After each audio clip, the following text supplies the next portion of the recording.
Cali X Boxing here on Thursday, a beautiful Thursday. We are close to the weekend. We got fights tonight. Callum Walsh is headlining up there in Madison Square Garden, New York, one of the meccas of boxing. So that should be a fun fight and some intrigue behind that. And I'll talk about that in a minute. On top of that, we got some current event news as well. We got Deontay Wilder still out there. Oh my God, they cheated me. And Ngannou, that's proof that they cheated me. And by the way, bear with me today. I don't know how long I'm going to be able to go with this because dealing with some throat issues. We got all kind of stuff going on down here. We got marsh fires and stuff, and the air is just brutal. I deal with allergies and all kind of stuff going on in South Louisiana that's got my throat clogged up. So we'll see how long we'll be able to go with this. So Callum Walsh is in action tonight. Deontay Wilder. We've got some gnashing of teeth over my pound for pound list. Some other stuff we got going on is this whole Jamal Charlo WBC fiasco. And I'm going to compare and contrast that with Ring Magazine and how they handled the 112 situation, 112-pound situation between Sonny Edwards and Bam Rodriguez.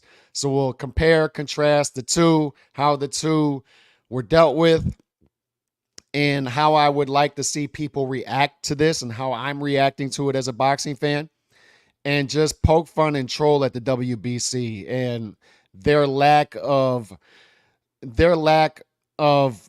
keeping precedent in mind when they make certain rulings and putting certain fighters above the rules, and how that hurts precedent and how that hurts the stability and the sustainability of the sport. And we're going to be talking a lot about that as well. So Andre Rodriguez, appreciate you rolling through. Wheelchair Man John, y'all make sure to hit that like button. Make sure y'all are leaving comments because I want to see a lot of comments today.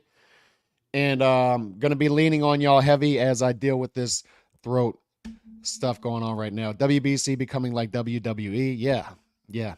There's no doubt about that. So let's start off with Callum Walsh. And let's use Callum Walsh as an example of stuff I've been talking about in the past, stuff that we want to see as opposed to stuff we do not want to see. We talk about the negative here. We highlight the negative. Why? Because we highlight that as an example of stuff we don't want to see, stuff that hurts the sustainability of the sport, and stuff that is a detriment of an obstacle in the way of us getting what we want up there on our TV on Friday and Saturday night. In this case, Thursday nights. So we also highlight the positive. If I ever become one of these dudes that comes on here and is always negative, like you see with some of these channels, typically guys my age and older who are just so jaded, and it's like, why are you even coming on here and talking about the sport anymore? If I ever become one of those dudes that never talks about the positive, just hit me with it and I'll leave. But this is an example of me doing it once again, balancing the positives and the negatives. And Callum Walsh, Callum Walsh is the positive in how they're dealing with it. And you'll know Callum Walsh pretty soon if you don't know him yet. You can check him out tonight on UFC Fight Pass. Thursday night, highlighting Madison Square Garden, headlining it. 3,000 people should be there. It should be a great event. So who is Callum Walsh? This is a great segue. Who is Callum Walsh? Callum Walsh is an LA-based fighter out of Ireland. 120 amateur fights, decorated. And once again, this isn't going to get the clicks, right? Callum Walsh in the title is not going to get the clicks because you'll see people say, who is Callum Walsh, right? But that's not what we're about here. So, fighter from Ireland, 120 amateur fights, 8 pro fights so far. All 8 pro fights have been on UFC Fight Pass. He's based out of LA. Who's out of LA? Freddie Roach. He trains out of Wildcard Gym. Freddie Roach is his trainer. On top of that, UFC Fight Pass is now heavily invested in him. Who is that? Dana White. So you got Freddie Roach and Dana White invested in Callum Walsh. Who is the third person invested in Callum Walsh? That's Tom Loeffler. Loeffler is a throwback promoter who believes in activity, who believes in putting fights where they belong. He's one of the promoters that's a positive in the sport, right? Not one of the promoters that's a negative. Not a guy who's just going to put anybody anywhere, pull a higher side fee, and and overprotect his asset. He believes in being ambitious. He's being ambitious and aggressive with a Callum Walsh, putting him in there in a 10-rounder already in his 9th pro fight, headlining Madison Square Garden against a fighter named Ishmael Villarreal, who can be a dangerous opponent for him in just his 9th fight in a 10-rounder. So this is what we're looking at with Callum Walsh, but why are we highlighting this right now? Number one, we have to be about what we want, right? We can't just come out here and talk about the negative. We have to offer solutions. And when these things that we call for are put into action, we have to highlight them. And it's not fun to do, right? Because if I title this video something else, it gets a lot more clicks, right? It gets a lot more people in the chat. It drives up clicks. This isn't going to be one of those videos that does that, unfortunately. So this is just me trying to lead by example and say, hey, you guys, if y'all really want good fights, if y'all really want sustainability in the sport, and I'm not trying to pat myself on the back here, I'm just highlighting that a lot of you dudes out there are not what you say you are. You're not leading by example. You're not leading by action and highlighting some of the things that are out there happening that you want to happen. You want good fights? Why didn't you talk about the O'Shake Foster fight? Why were you talking about the Tyson Fury fight instead? You want good fights. You want fighters to fight. You want activity. You have a fighter here. This is fourth fight this year. Only his 9th pro fight, and it's a 10-rounder. He's headlining Madison Square Garden. It's a good card. It's a solid card. Why aren't you talking about it? So that's how I get people who show up in my chat and say, who is Callum Walsh? Because the people out there who we entrust to give us this information are not giving us this information. Southpaw, 154-pound fighter, 6-foot fighter, 6 feet tall, big junior middleweight with power, 7 KOs in 8 fights, entertaining fighter, a fighter who wants to be active, a team behind him who is saying, we're not going to protect this. We're not going to protect this. If we want this guy to be a star, if we want to build stars in this sport, what do we have to do? We have to keep our fighters active. We have to keep them active. And this is once again Tom Loeffler saying we're going to follow the Gennady Golovkin blueprint to stardom when it comes to Callum Walsh. And what I'm saying here is I don't know how high Callum Walsh's ceiling is. It's too early. Fellas, it's way too early. Our eyes deceive us so many times when it comes to boxing, especially this early. So I don't know what his ceiling is. I don't know if he's going to come close to realizing it. I don't know. I think the entertainment value is there from all the fights I've seen, but will he be able to keep that up? But what I do know is, what do I say all the time on here? There are 2 ways we know how to grade fighters. Is how do their peers in and around the weight class react to their name being brought up?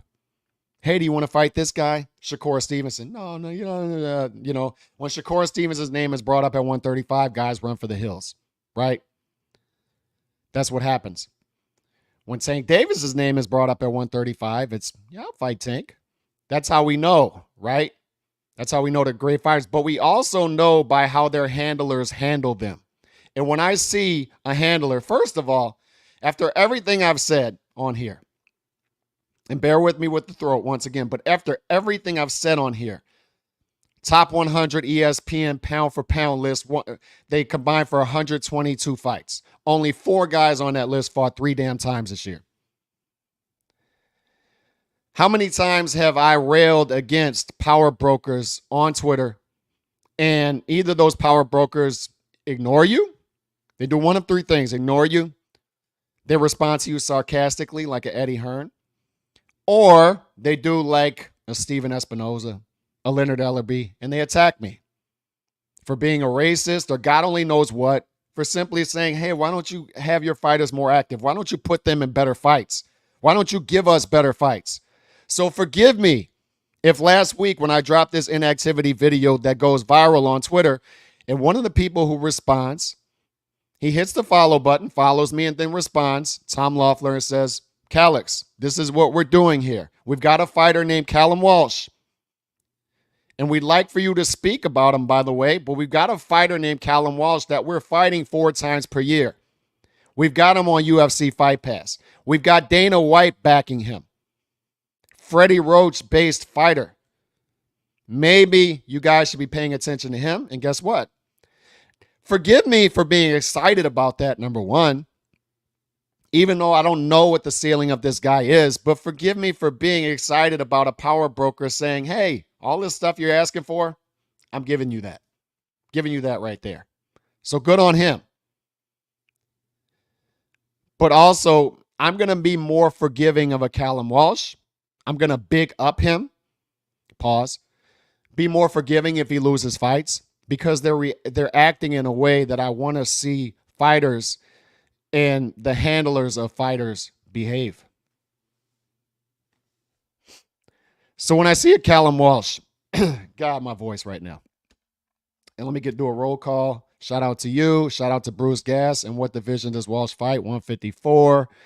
He's not MMA and boxing, but he came up an MMA fan. And Dana wants to be involved in boxing, and he's becoming involved in certain fights in boxing. When you look at UFC Fight Pass, you had Lou DiBella there. I think 3 Knockdown Rules, Steve Kim, Mario Lopez. Their platform is over there on that platform. So you've had UFC Fight Pass invest in some boxing stuff. But this is the first time that Dana has invested in a fighter, a specific fighter, from the ground up.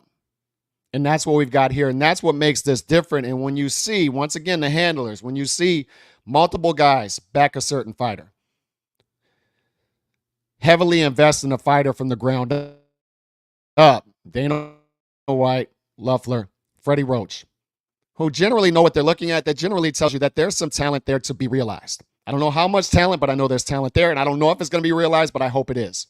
And even if it's not, I hope there's an entertainment value behind him trying to get that to that destination, and it should be fun to watch. Why? Because it's active. This guy's going to show up quarterly. You know he's going to be there quarterly, and he's likely going to be a vulnerable fighter. So I'm just telling people this may be something you want to keep your eye on right now. If Callum Walsh was a stock, it may be a stock you want to invest in early. Get in on it while it's at the ground. So keep an eye on this tonight, because this is a step-up fight. It's a 10-round fight. It's 3,000 people at Madison Square Garden. It's a main event. Let's see how he reacts to all that. It could end up to where this happens in boxing a lot, more times than not. We think a guy is a certain thing and then doesn't live up to it, right? We'll see if that's the case here. We'll see. But I'm excited about where this could possibly go, where it could lead. Dana White has been saying, I want to get involved in boxing, and this is one of his projects here. So keep an eye on this. And I know people, when they hear the name, some people in this chat, when they hear the name Gennady Golovkin, they're turned off, right? But the reason I bring this up is Loeffler, Golovkin was his fighter, and they had a blueprint. And what was the blueprint? I know this guy's going to be avoided, so here's what we're going to do. We're going to fight him quarterly against the best opposition available to him until that big payday comes to fruition, right? Until those big fighters have to fight him. We're going to stay in the same weight class and do it. As these fighters move up, big name fighters, as the guys in the division who are at the top, it's going to be more evident as we mow guys down quarterly that they are avoiding us. And that's what happened with Golovkin. I know it rubs people the wrong way how Jim Lampley and HBO would salivate over him, right? And the Marvin Hagler stuff. I get it. I understand. And I understand that Golovkin's fringe fan base, and I figured this out. It took me way too long that people underneath that Golovkin tent that I share a tent with as a Golovkin fan, that some of those people, a small percentage of them, were nauseating. And the fringe Golovkin base was nauseating. But what I'm saying is, if you cut through all of that, there was an endearing quality to Gennady Golovkin as a guy from Kazakhstan coming over here and becoming a draw in multiple different regions in America, live gate phenom, and a guy who knocked people out. And Loeffler also understands the value of knockouts and being entertaining. So once again, look out for Callum Walsh, but it also shows you this. And forgive me for being a little long with this, pause, but before we move on to other things. But I think it's an important thing to highlight. The handlers have to trust their fighters in order to take this on, in order to be aggressive, in order for their fighters to fight a lot of times and fight in 10 rounders this quick and say things like, in a year or two, I want Callum Walsh versus Xander Zayas headlining Madison Square Garden. And then after that, I want to take over the 154-pound division, right? You have people doubting Callum Walsh's talent, and this is Loeffler saying, I understand that, but we're going forward. And we're going to find out. We're going to find out quick. I want to get to the point quick as a boxing fan. And this is what I don't value as a boxing fan and what I despise. You look at the Boots Ennises of the world. And I understand Boots Ennis looks like the greatest thing since sliced bread, right? And I've been told this a million times. But I'm so sick of getting to the point, and it takes forever to get to the point. A guy is 8 years in and he's headlined once on Showtime. And he has options to go other places and doesn't exercise those options. And they have the ability to be more outspoken about, hey, Errol Spence versus Bud Crawford, why aren't you guys fighting each other? And if you're not going to fight each other, then give me a shot at the damn belt. Drop the damn belt. And on top of that, what have we said about a Boots Ennis? And yes, I'm struggling right now, Chauncey. I'm struggling. It's a mixture of a cold and marsh fires down here in South Louisiana, so I'm struggling. But I wanted to be here today with you guys. But what have we said about a Boots Ennis? They complain, we can't get the fights, we can't get the fights. Fair enough, you can't get the fights. So how about you try this? How about number one, it's not a good idea to be a PBC independent contractor. You're not with PBC, but you're with Showtime exclusively. Not a good idea. Not a good idea because Al Heyman's not invested in you, but you're an independent contractor. You can only fight PBC fighters. Not a good idea. First of all, not a good business move. But the other part of that is you have to take either the Gennady Golovkin route or the Paul Williams route. Decide. You have to be active, fight quarterly against the best opposition available to you, and you can't put up performances that you put up against Tank Davis, on the Tank Davis undercard. You can't afford those performances if you're fighting twice per year on undercards. It's more forgiving if you're fighting quarterly and you're mowing guys down. And then eventually, the boxing fans are going to see this and say, everybody's avoiding this guy. It's natural process at that point. Instead of waiting for a vacant belt to fall in your lap, having a high minimum, and being exclusive to a certain contract, you no longer have freedom. You're just sitting there, a talent wasting away. So that takes away this one. You don't have the freedom for activity. But the other one is the Gennady Golovkin route. The Paul Williams route. And the Paul Williams route is what? Move up weight classes. Give up some of your natural advantages as a welterweight and move up to middleweight. Move up to 154. There's a lot of PBC fighters there. Move up. And giving up weight advantages may lure top fighters at 154, a fighter at 160 into the ring with you. Who knows? You could have done a Mal Charlo versus Boots Ennis. You could have done a Mel Charlo versus a Boots Ennis. But instead, they take neither one of those. And they just sit there and complain and whine about how they can't get the fights. A Boots Ennis will go on there and say, I sparred 27,000 rounds today. Fight date upcoming. And then no fight date. And when the fight date does come, he's sitting on an undercard of a card on Showtime that nobody's going to watch. And then they wonder why they're 8 years in and only a dozen people outside of the boxing world know his name. Go ask people. Go ask people. Just go out. Go ask your coworkers if they know who Boots Ennis is. They're not going to know. But I guarantee you if Callum Walsh continues to win fights for the next 2 years, They will eventually know who Callum Walsh is 2 years from now. At 24 years old, they'll know who Callum Walsh is because of this model, just like they knew who Gennady Golovkin was. And the LDBC accounts of the world will bring up surface level issues as to why that is, but it's not that way. It's simply a traditional model, activity, knockouts, entertainment value, bringing people to the seats, putting fights where they belong. Morrell Jr., he's about to fight on December 16th to end Showtime's run. And I can't think of a more fitting way to end this. It's a guy who's going to be fighting in Minnesota, doesn't live anywhere close to Minnesota, or isn't from anywhere close to Minnesota. How many Cuban Americans you got in Minnesota? I don't know. Maybe there's a lot, but I doubt it. It's going to be 98% comped. It's going to be comped to the gills. And I guarantee you, 5 days before the fight, that fight's not even going to be on PBC's schedule, on their website. That's how little promotion there is behind a Morrell Jr. Talented fighter. If you would have went the other way with a Morrell Jr., based him out of South Florida, grew him there, fought him 4 or 5 times per year, have him mow guys down, just think of what you would have had with a Morrell Jr., but you never will because their model is broken. So forgive me for being exciting if I see a promoter respond to me and say, everything you're saying right here is right. That's the first time I've had a power broker tell me that. It's the first time. Loeffler last week on Twitter. It's the first time I've had a power broker respond to me personally and say, you're right. You're right. This is ridiculous. You're right. And not only that, give me an example specifically of what they're doing to combat that.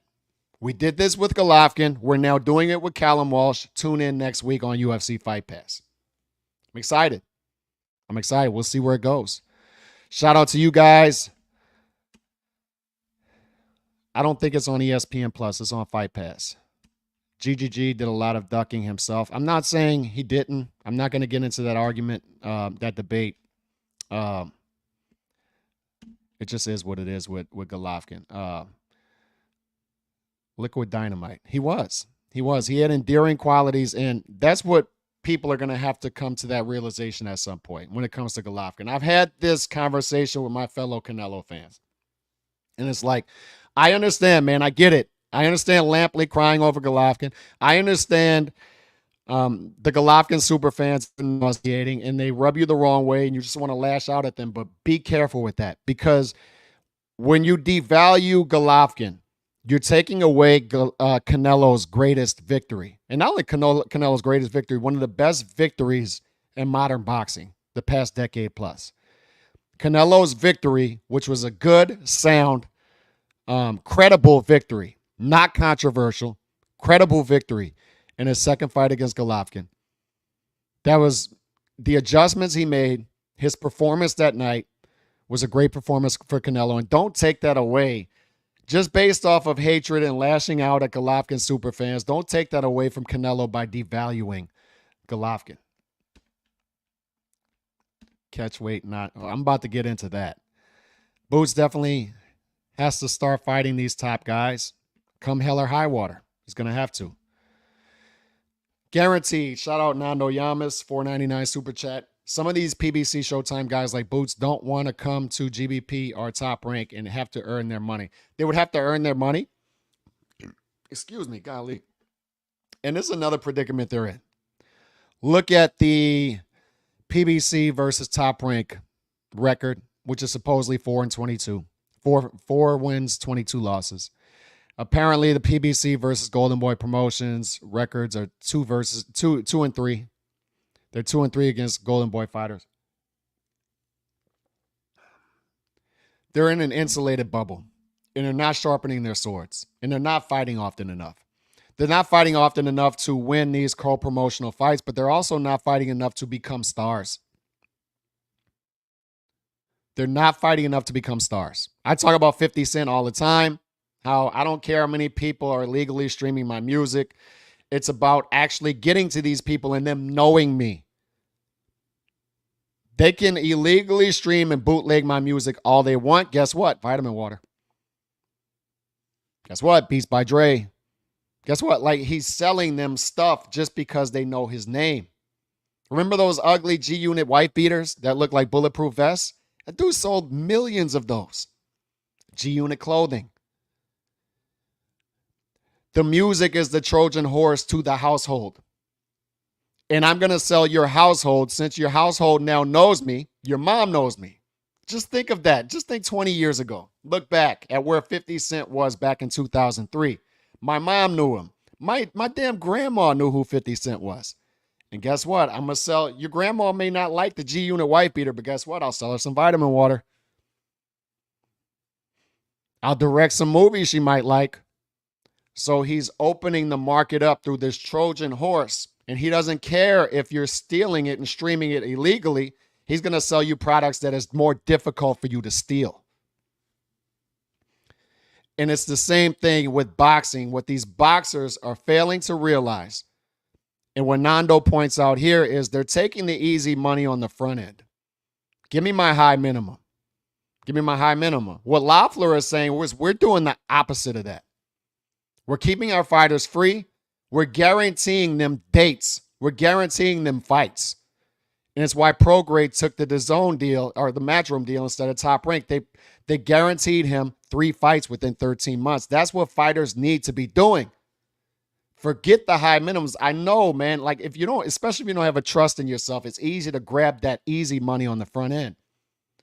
But what Loeffler is saying here, and what I've been saying for years on here, is that's a detriment to you long term.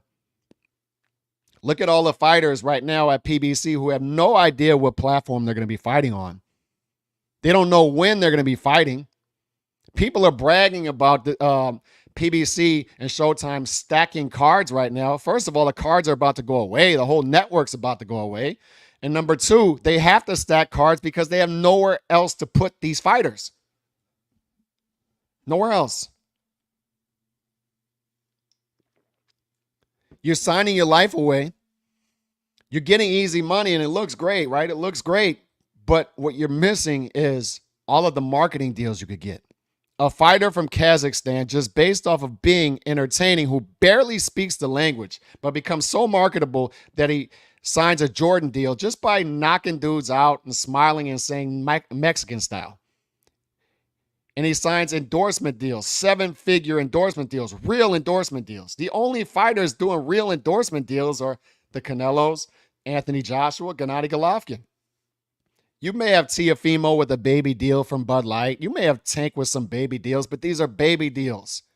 These fighters should be making themselves household names by fighting a lot, fighting in front of people, knocking people out, being entertainment, or just winning fights, and then opening the market up to where they're getting passive income. Who the hell wants to get hit 20, 30 years in order to earn money? For the love of God, man, do you realize you're about to have Berto versus Guerrero too? Do y'all realize that? You're about to have a rematch of a fight that, do y'all even remember the result of the first Berto versus Guerrero? Can somebody in the chat put who won that fight? Do y'all even remember who won that fight or how it played out? That fight took place in the first term of Obama. And now it's happening again. Why? Part of the reason why is they probably have to fight to make money. The second reason is when you talk about PBC, why the hell not, right? They do things all the time that doesn't make sense. And it's what we've talked about, right, in the past is give us new fighters, give us new faces. We're tired of seeing the same faces on pound for pound list. There should be more turnover on pound for pound list. We should be seeing fighters like Boots Ennis, David Benavidez popping up on pound for pound lists.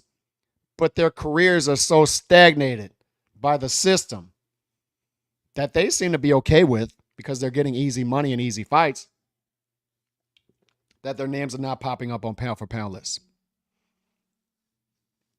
New faces, new names. It takes us forever to get them now because it takes forever for them to do anything in this damn sport.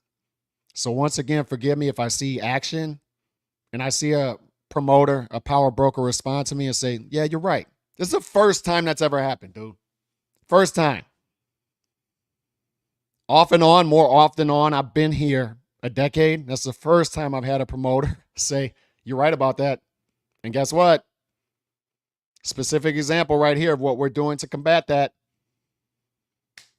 So that's what I'm going to lead off with. That's what I'm going to spend a half hour on, even with a sore throat. I didn't want to risk the fact of somebody saying, hey, where's your video on Callum Walsh? Where's the video on Callum Walsh? Talking about, I'll come out here with a sore throat to speak about the Callum Walsh fight tonight. And I'll even do one tomorrow, talking about how the fight goes. It just is what it is, man. Sometimes you got to, not sometimes, you have to be about what you say you are. And you dudes out here with YouTube channels in particular are saying you want a specific thing, but never talk about it when it happens. Sad to see. It's sad to see. Did y'all see Mal Charlo WBC? And I'm watching this the other day. I think it was yesterday. Mal Charlo is on there with Jose Benavidez Jr. And you're just watching them go back and forth. And I don't have a problem with that, by the way. I don't have a problem with Benavidez Jr. making fun of Charlo's mental health. Charlo making fun of Benavidez Jr. getting shot and then leaving the city. All that's fair in love and war. Like in war, all that's fair. It's boxing, right? We're so used to that. And then the dudes are going to shake hands after the fight. Maybe, maybe not. We'll see. But they're trying to get in each other's head. It's boxing. It is what it is. But the takeaway from this is you're listening to this and you're saying 10-rounder. You say, that's the title out the window. Because once you hear 10-rounder, the title goes out the window. And then you hear, wait, what is this? 163 pounds. 163 pounds. The hell is this? What the hell is this? We already had a problem with you staying away for 2.5 years and keeping that belt. So the audacity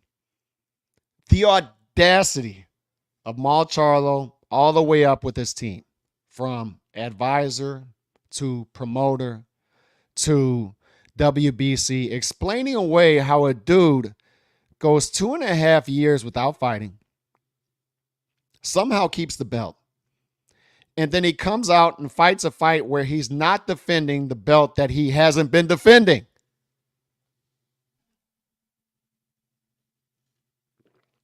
The nerve of the dude to fight a former welterweight who's one-legged, well past it, on an undercard, in a 10-rounder at a catch weight of 163 pounds. And he's going to call out Benavidez, the better Benavidez, in his next fight. So you say, why is that important? It's important because he clearly has no intention of fighting at welterweight, at middleweight again. So you ask yourself, how is it that a dude has no intention of fighting at middleweight ever again? Why is it that the WBC would bend over backwards to keep that belt around his waist? The tough part about this, man, is you talk about this, we talk about this for about a year now on this channel. You and I on the chat, D-Style included. We've talked about what a black eye this is for this dude for a year now to fight 13 months, 15 months, not fighting that time span and keep that belt. And at the time, you are called all kind of names, right? And I've been over them, right? The Hitlers, the David Dukes, all that stuff. Simply for saying the sky is blue. And then on top of that, be called anti-fighter. That's a tough part too, because you're called anti-fighter for saying this stuff and you're not taking into account his mental health, right? Mental health. And you try to explain to these people, it's not an anti-fighter take to say that not one fighter, it shouldn't be one fighter. Not one fighter should be above the rules. Because if one fighter is above the rules, it's at the detriment of every other fighter in that ranking system. The WBC, the Suleimans of the world, are saying, I'm going to sacrifice these other fighters who may have mental health issues, who may have some serious problems. Some of them may be going through divorce. Some of them may be having children and have less money to deal with these things, with these hardships, right? The hardships of their life. Inflation going up, cost of living going up. And these fighters who are making much less have to sit and wait in the rankings stagnant, because this dude at the top, who has much more money to deal with his problems, is being held up above the rules at the expense of these other fighters. There are designations in place. God only knows the WBC has so many designations, right? An interim champion, a champion of recess. Why not name Charlo a champion of recess and then bump Adames up? And then once Charlo decides to come back, he can fight Adames for the full belt. Why not do that? But they won't, and they don't. Some of this may be, they may be using Charlo and his mental health to try to set an example about, hey, how it's a virtue signaling tactic, right? Look at how supportive we are of a fighter with mental health. It could be that. But once again, how many fighters in the rankings have mental health issues? The other part about this is Charlo is clearly a privileged fighter. Clearly a privileged fighter. You can argue he's the most privileged fighter in the sport. Why? Because his nickname is the Hitman. He hasn't hit anybody in the past 2.5 years. And he's still been able to hoard this belt. Just sit on it. And as Steve Kim writes in his article today, belts are not meant to be hoarded. They're not meant to be squatted on. They're meant to be defended. You should be defending these belts. We talked about it with Leo Santa Cruz for years, right? Why in the world is he not defending that belt? And why is this allowed? We've seen fighters retire and keep belts. Tyson Fury. How in the world is this dude able to retire yet still keep your belt as leverage for negotiations? For fights that I don't know why he's negotiating, because he says he's retired.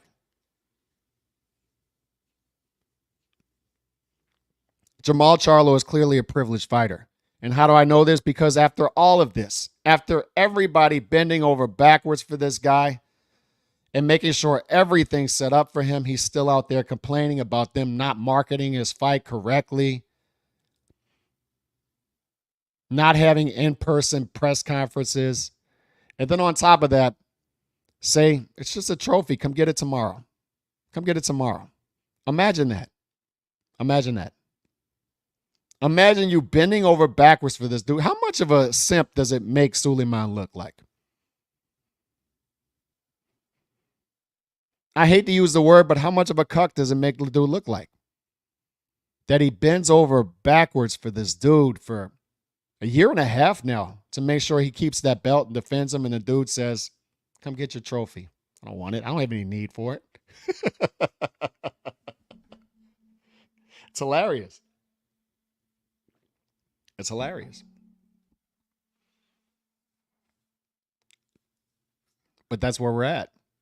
And I don't agree, by the way, with the ruling from Ring Magazine when it comes to Sonny Edwards, Bam Rodriguez not being for the Ring Magazine title. That designates lineal, right? But I respect it. And if given the option between WBC and how they've been handling certain things and the Ring Magazine, give me the Ring Magazine's process every day of the week, because I at least respect it. Why do I respect it? And by the way, what is this, right? Why is this happening? Why is this ruling happening? It's the Ring Magazine has Sonny Edwards number 1, Bam Rodriguez number 4. And the championship belt is vacant at 112. So Ring Magazine says, we have a 9-person panel. Let's get together and let's make a ruling. Do we want to make an exception in this case? That Bam Rodriguez can fight for Sonny Edwards, and the winner gets that belt. Sonny Edwards, a guy who is fighting now a multi-division champion, going on the road to do it, being the underdog. Should he be able to get this belt if he wins this fight? It's a unification fight. Should the lineal title be on the line as well? And Ring Magazine, by 5-4 split says no. And why do I respect it though? Because it's a rigid process, it's a transparent process. And the fact that they're split, the fact that D-Style and I are split on this, on our show, on our last show, shows a diversity of opinion, which is healthy, by the way. Gridlock is healthy in some cases. And that's what we have here. Is a diversity of opinion.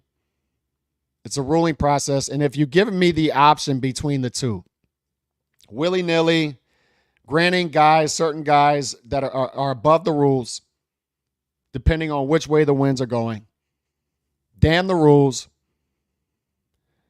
or rule of law, rigidness, a real transparent panel, give me that every day of the week. Give me the rigidness, even if I disagree with it. Because I do believe that Bam Rodriguez versus Sonny Edwards should be for that title. And part of that has to do with I don't agree with the rankings. I think Bam Rodriguez, a guy who has already had success in the weight division north, which is a much stronger division, in my opinion, and deeper division. Good wins there, great wins there, title there, then moves down to a more shallow division. I just think he belongs higher than a Delakian, who has been inactive, but what makes that more complex is he's from Kiev, Ukraine, so that has something to do with his inactivity. I understand. But I just think that made this situation more complex than it needed to be. I do believe Bam Rodriguez. I disagree with D-Style on this. I think he belongs higher than 4 in that division. I do. I think this is number 1 versus number 2. And this is what complicates this, right? And why I disagree with the ruling is I think they could have made this division more concise. It's a very fractured division, 4 different champions. We're about to unify. And I would have liked to have seen a further consolidation, and Ring Magazine say, we're gonna honor those 2 sanctioning bodies. We're going to throw our belt in the line here and make an exception. The problem with that, though, and to their point, and to D-Style's point, is when you do that, you set a precedent. And boxing is a nuanced sport, but it doesn't have nuanced thinking fans. Boxing fans are not good with nuance. That's a big fracture that we have. And when you make that precedent, and Ring Magazine, I think, understands this, and I think this had a big thing to do with their ruling, is we can't make a precedent like this because I don't think boxing fans in the future are going to be able to understand the nuance when it comes to possible 1 versus 4s in the future. But my main point is I'd much rather how the ring deals with stuff like this than the WBC when it comes to Mall Charlo. This is a travesty. If this was a just and properly functioning sport, everybody involved with the Mall Charlo WB situation would be exiled forever. It's just disgusting, fellas. It's disgusting. And Adames is starting to speak out, but you want him to speak out more, right? Because Adames is just sitting there. Part of the sanctioning body's function is to speak out for fighters like Adames and give them opportunities that they wouldn't be afforded had the sanctioning body not been there in existence. It's how a Julius Ndongo gets a shot at a title in, I believe, Russia, and then gets a shot at a unification in the UK, and then leverages that into a 7-figure payday in Omaha, Nebraska for Undisputed. Had the sanctioning body not been there, Julius Ndongo would have never been able to pull that off.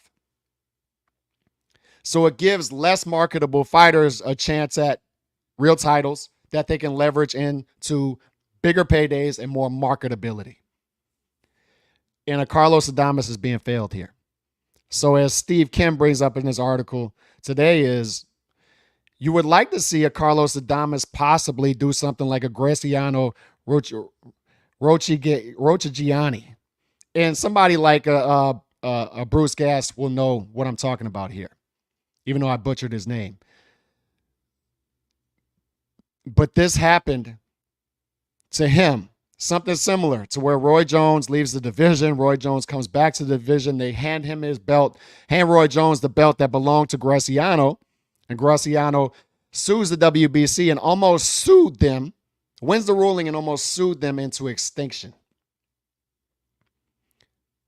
Luckily for the WBC, a bunch of people spoke out for them. A bunch of fighters, a bunch of former fighters, a bunch of power brokers got to Graciano and said, hey, man, can we settle here? Can we settle this so we can keep the WBC,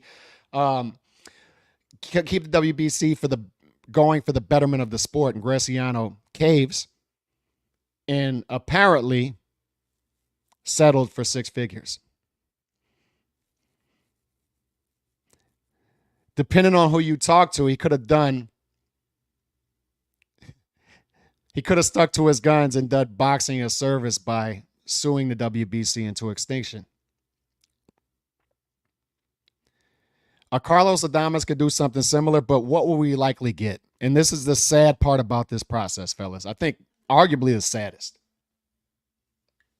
is you're seeing top fighters who have money at the top with belts just sit there, right? And the top fighters aren't fighting each other, and it becomes stagnant. And you don't get that natural recycling process of those fighters being recycled, right? Because the fighters underneath them are getting the shots at the top because we have a stagnated process at the top.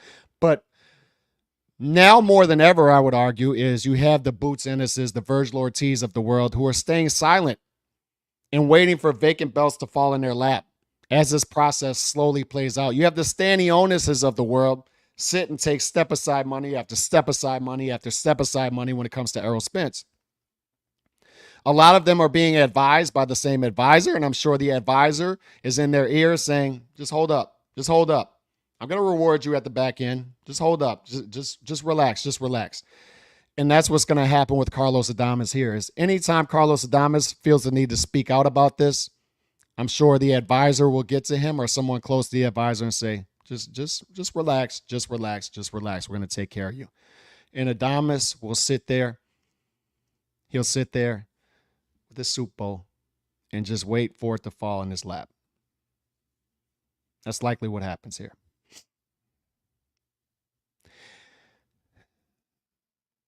Deontay Wilder. Deontay Wilder is out there saying something, and I'm paraphrasing.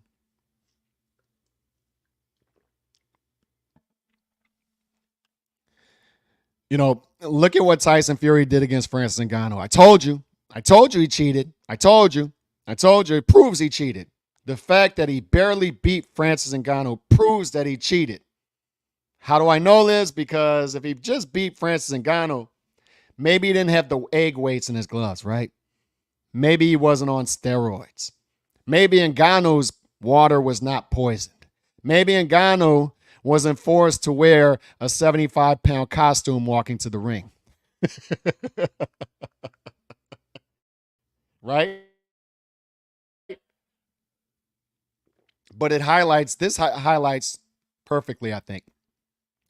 Deontay Wilder has fought 30 seconds in the past 2 years. He's sitting around, right? Just waiting. And the problem with Fury arguably getting a gift decision against Ngannou for Wilder and his fans is it sets them into a tough corner. Because I think instinctively they know that there was no funny business. Some of them might think so, right? Some of them might be crazy. Just don't have 2 brain cells to rub together, and they may think that egg weights in the gloves, right? They may think that. Some of them may. But I think the big content creators are playing to this heavy. They know what really happened.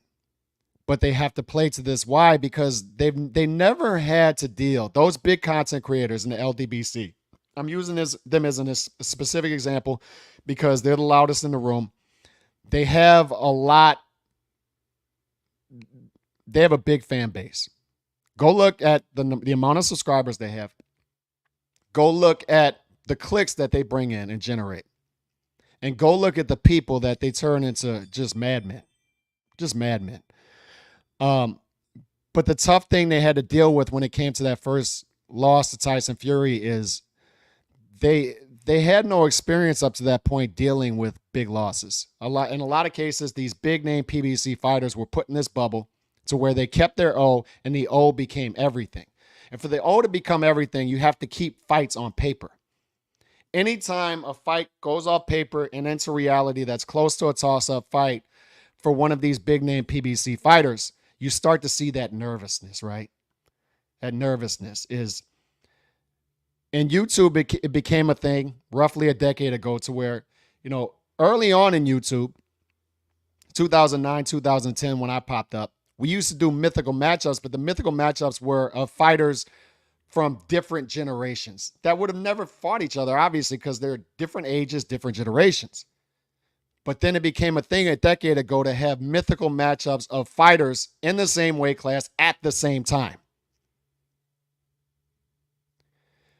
And they love this, right? Because let's say Tank. Tank wins every mythical matchup. It's part of Tank Davis theorem, right? He wins every mythical matchup from Willie Pep on. All of them. And it's a safe way to play it because we can always keep his O and we can always play the triangle theory mythical matchup game. And it came crumbling down with Deontay Wilder. It came crumbling down with Errol Spence Jr. It came crumbling down with Stephen Fulton Jr. when these guys lost. And they lost to other great fighters of their era in the same weight class at the same time. So it calls into question, could these guys beat welterweights of other eras? Could they beat heavyweights of other eras? If Tank Davis loses, could he beat a Willie Pep? If he loses to a great lightweight of his era? And all this comes crumbling down, but the first big defeat was Deontay Wilder because Tyson Fury, he loses to Tyson Fury. And I remember them doing the videos before that. Tyson Fury is so clumsy and he's punching himself. And oh my God, there's no way our king could lose to this guy. And then he does. And not only does he do that, as Fury beats him at his own game. He bullies him. He walks him down. He knocks him the hell out. And their only way of dealing with that was egg weights. Poisoning.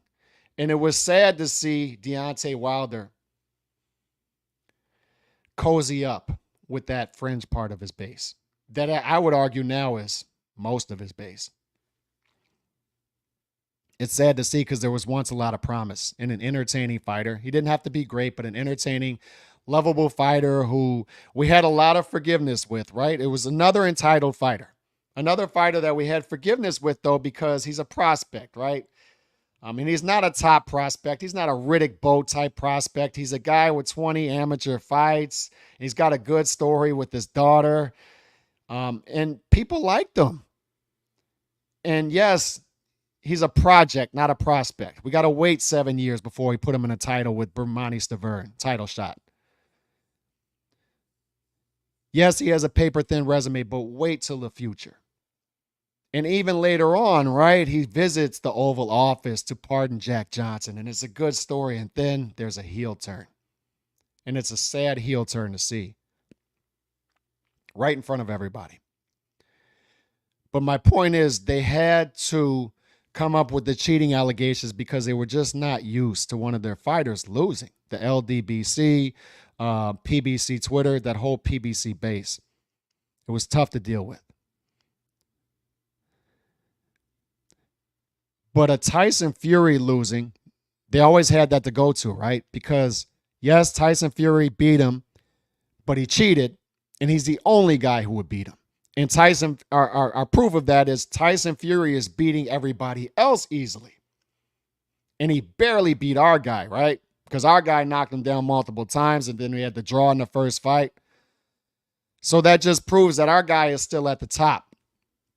They're playing the triangle theory to keep Deontay Wilder at the top. And we all know as boxing fans, hardcore boxing fans that have been here a long time, unbiased, will tell you what, the triangle theory does not work. Because once you take fights off of paper and put them into reality, it's the theater of unexpected. On top of that, boxing is littered with fighter A beats fighter B, but then fighter B loses to fighter C. Fighter A beats fighter C. I used to have the, up here, y'all remember, the Four Kings. This guy beats that guy, but then that guy loses to that guy, and then that guy beats that guy, and then that guy loses that guy. And the point was these guys were all fighting each other and putting legacy on the line. They all had losses, but guess what? They fought each other. But we found out as proof of that poster, the Four Kings, that the triangle theory does not work. It doesn't work. A lot comes into this.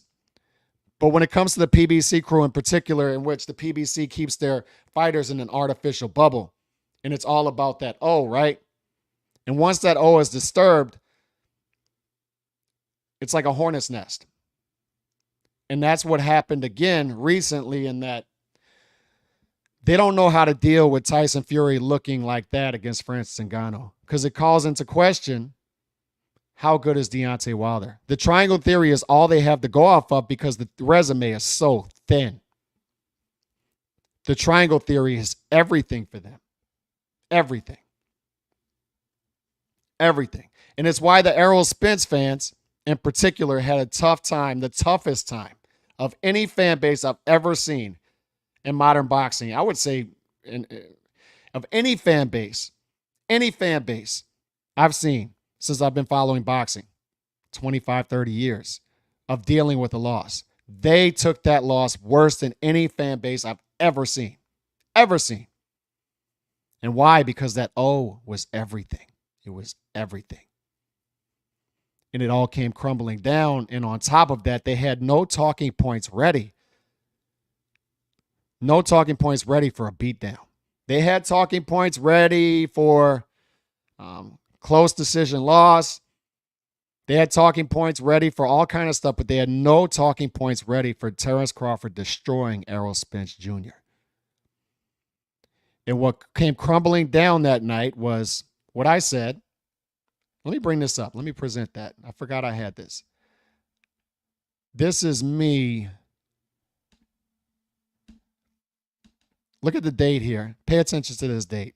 And I don't say this to pat myself on the back, but I say this to say some of us saw this early on. And we were called all kind of names when we said this stuff. This is, what was the date on this? This is March 9th, 2022, fellas. Listen to this real quick. I may be in a minority here, but I'd much rather see Terence Crawford versus 154 Charlo Brian Castano winner at 154 for undisputed than I would Terence Crawford versus Errol Spence Jr. at 147. I've been of the opinion for a while that I think Terence Crawford snatches Errol Spence's soul, and I think Uncle Al is secretly of that opinion as well.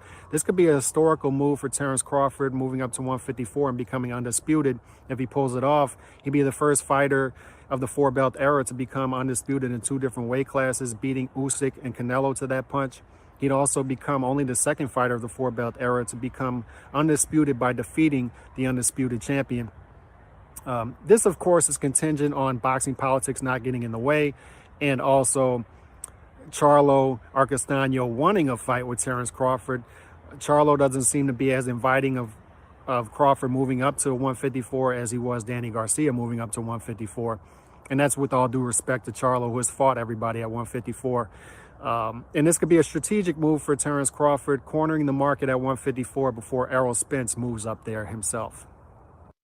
Now, obviously, that didn't play out, but what happened there was, at the time, I'm being called all kind of names for saying Errol Spence cannot beat Terence Crawford. And in fact, not only that, his soul gets snatched in that fight. And I've been telling him for years, this is why the fight is not happening. Al is not going to put Errol in there with Bud. It's not going to happen because he knows what's going to happen. The only people who don't know are you. Or you're just pretending. Or you want this fight to stay on paper because you know what happens when it comes into reality. And I saw when that fight was signed officially, I saw how the mood changed, and I knew it. And I said to myself then, that's a different fan base, because unlike us, we love that feeling of, I don't know if our fighters, like, I don't know if Miguel Cotto is going to win this fight against Antonio Margarito, like that feeling in my gut as the ring walks are happening. They hate that feeling because the O means everything. The O means too damn much. Too much. And it doesn't have to be that way. You had some of us at the time saying Errol Spence is not an all-time great welterweight, not even close. He's on a lower tier, one tier, maybe two tiers lower than a Bud Crawford. I'm sorry to break this to you. We're called all kind of names. This isn't me saying I was out front of this. I'm just telling you how it's tough being out front of some of this stuff. because you're taking all kind of arrows. And then dudes will show up after and say, yeah, I knew the whole time Bud was going to. No, you didn't. I was there the whole time with you. Where? I didn't see you.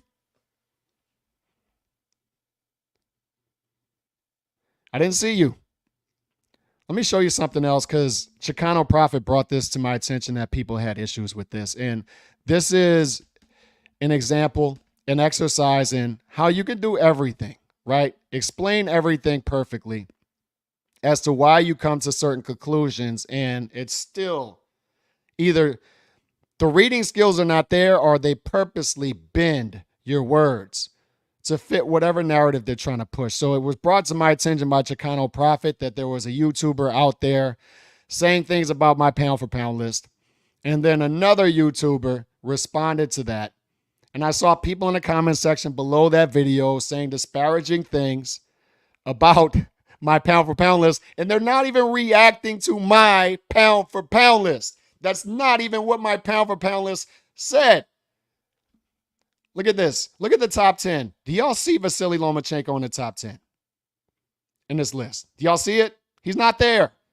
Not only that, he wasn't there before the fight with Haney. He hasn't been on my pound for pound list for a while. But I go into detail at the bottom. This is why certain guys are not on this list. Barely missed Taraji. Disqualified because of inactivity. Gallo Estrada and Bivol. And I put 12 months inactive. This is my criteria. Plain as day. Resume too thin. Tank and boots. And boy, did they have a problem with that too. Over 12 months inactive. Then lost. Errol and Mel. But at the bottom, I said, tough break. Lomachenko beat Devin but didn't get official result. It is what it is. And then I put at the bottom, because I knew how this would be reacted to. But what I didn't expect, and I should have, was dudes would read this and still, dude, look at this. Look how detailed I went. This is more detailed than anybody else's pound for pound list out there. Look at it. I go into detail who is there. And by the way, they had a problem with Bud being 1A instead of in 1B. Bud's clearly number one. I got news for you. He's not clearly number one over Inoue. And number two, you dudes didn't even like Bud. Why are you pretending to like Bud now? But I go into detail, and I clearly say Lomachenko is not on the list. And then this dude goes on an 8-minute rant saying, I don't care about his list. I don't care about his list. But obviously he does, because he goes on an 8-minute rant about my list. And then he's misrepresenting my list by saying, we have to take Errol and Mel off the list. Errol and Mel are off the list because they lost, and then Lomachenko's not off the list. We have to cut him a break because of whatever reason. Lomachenko's not on my list.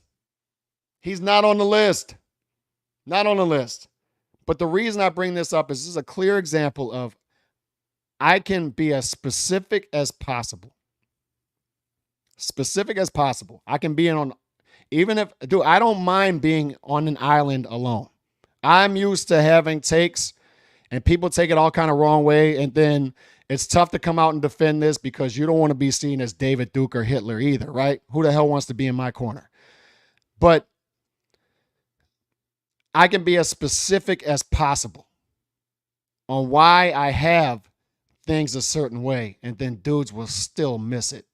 And I have to either say either the public school system failed them to where they can't read this list 1 through 10 and see Lomachenko is not there. He's not there.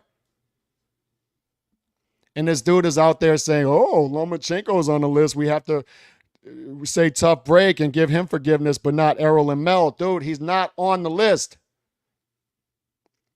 Oh, I wonder why he's got Lomachenko on the list. I wonder why Lomachenko and not Errol. I wonder why we can't offer forgiveness to Errol and Mel. It doesn't matter what I do. Doesn't matter. So either it's a critical thinking problem, a lack of just basic reading, or I think it's more of this. It's I'm just going to bend and break whatever that dude says because nobody's going to go and check his list anyway. I see this when Leonard comes at me all the time on Twitter. Leonard will come at me, fly off the top rope, and I'll show him a screenshot. I'll show Leonard a screenshot, clear as day. Leonard, Listen to me, Leonard. Listen, focus. You said that I'm going to critique and talk bad about Deontay Wilder, but not Dimitri Bivol. Here's a tweet from 3 minutes ago talking about how bad Dimitri Bivol has been mismanaged. 3 minutes ago. You only had to go back 3 minutes.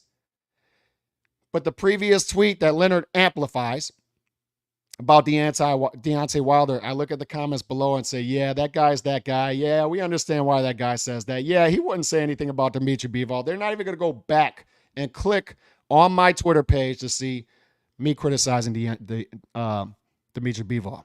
Had another guy come at me last week, a known troll on boxing Twitter, a known race baiter on boxing Twitter, say, Boots Ennis is mismanaged. Look at how Bivol's mismanaged and other Eastern European fighters. It's like, dude, are you new here? Are you new? It doesn't matter, man. Like it just, and it makes this whole process frustrating. It really does. Nonetheless, man, I run the risk of whining here, and I'm not going to do that. I don't want to bleed on people. I don't want anybody feeling sorry for me. That's not what this is. But Callum Walsh tonight. Callum Walsh. Make sure you're tuned in to UFC Fight Pass. Let's see what he's got. And by the way, I bet Callum Walsh, what is it? Callum Walsh KO plus 158. Let's see if that cashes this weekend. Some of that is blind faith. Some of that is because, once again, it's too early to tell, right? And Ismael Villarreal, he's too much of an unknown himself. He's never been knocked out. So some of this is just me taking a leap of faith and saying this guy's fighting in front of 3,000, main event, Madison Square Garden. He's going to want to show out. So let's see if he does. And we'll be back tomorrow to talk about it. God bless. Peace.